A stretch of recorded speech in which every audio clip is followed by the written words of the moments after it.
Банките нема да им наплаќаат на социјалните случаи за деблокирање на сметките поради неплатени долгови. На вчерашната средба на Банкарската асоциација со министерот Тевдовски и министерката Десковска, банките се согласиле да не наплаќаат надомест доколку се блокира сметка на човек кој е социјален случај, прима алиментација, хуманитарна помош или друг вид заштитен приход.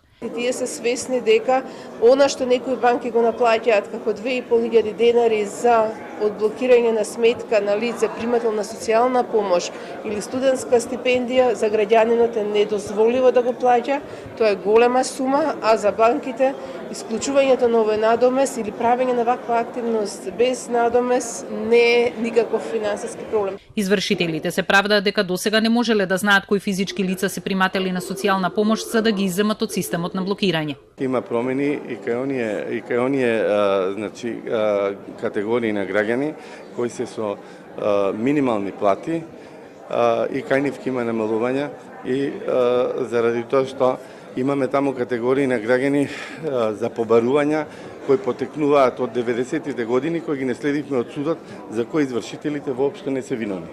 Владата најави дека тарифите на извршителите ќе се намалат за 60 до 90%, за граѓаните да не плаќаат 20 пати повисоки износи на долгот. Извршителите не се согласуваат, велат дека допрва ќе преговараат бидејќи бележат драстичен пат на приходите.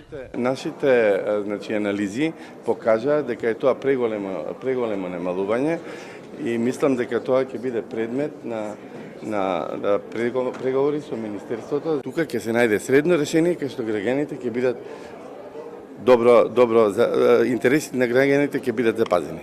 Приходите кај сите извршители и предметите кај сите извршители со оглед на донесување на законот во 2016 година се драстично паднати.